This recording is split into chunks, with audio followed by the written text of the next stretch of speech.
Good evening. My name is Dave LeMarbre. I have been on 4 full count mission trips to Nicaragua, to Okata and some of the surrounding communities there. Trip number 4 for me was very interesting. The first couple of trips, the first 3 trips I took to Nicaragua were completely on umpire clinics, umpire training, rules, mechanics, trying to get the umpires to learn the game and to be able to manage the game. It was completely out of control. So after 2 or 3 years of going back and working with these guys, the umpiring in the games got better, just because of the teams understood the rules, the umpires understood the rules, and things like that. My last trip was a little different. When we went, there wasn't any umpire training. It was in February. It was a couple of years ago. I was 65 years old, senior citizen, going to a foreign country on a mission trip with a bunch of young guys, but it was a great trip in that I really didn't have a plan. Not doing the umpire training, I'm thinking, what am I going down there for? I really didn't have a plan. We were going to do teams. They were going to practice. They were going to do drills. They were going to scrimmage and play games and things like that. And I thought, well, I'm not going to umpire.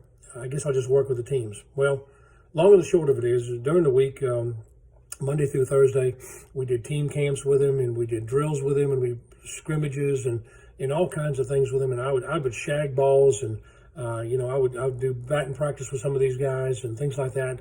But I just really didn't know those first 2 or 3 days. I'm like, man, I guess God's got me here for a reason, and I'll just kind of roll with the punches. And of course, like everybody else, you think, there's some great experience is going to happen, and 2 or 3 days go by, and just everything is just normal. I mean, they're playing baseball, and the full count guys are witnessing into them, and things are going well.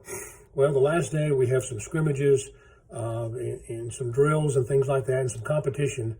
And there was one gentleman from Nicaragua and Okata area that was kind of the leader of the pack. Everybody would look up to him, but he wasn't living the life that Christ wanted him to live, and he knew it. He just didn't know what he needed to do about it. During the drills at the end of the thing, he was the last guy to throw 3 pitches to strike somebody out in this game we were playing, and he had to throw 3 strikes in a row to get it out. Oh, they're all going to have to run and do these things like that.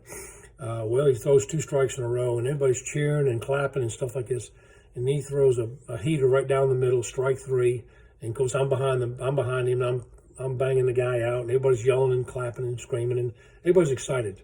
That was great. Everybody enjoyed that time. But about 10 minutes later, one of the interpreters, David, called me out to the outfield and said, can I talk to you a minute? And I said, well, sure, what's up? The guy there's the leader of the pack here, and the leader of this team was not a Christ follower, and he didn't know Christ.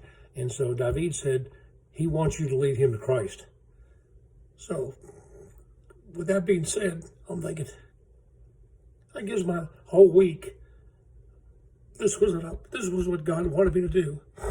So, with that being said, I led him to Christ on the baseball field before I came back to America.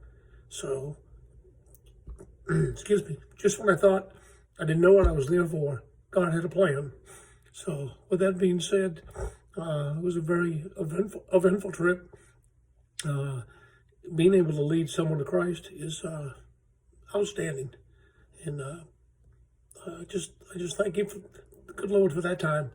I know I get a little emotional, but it was a great trip, and good Lord had plans for me that week. I just didn't know it. So I love full count, and I think it's a great ministry, and I love the Lord. Thank you.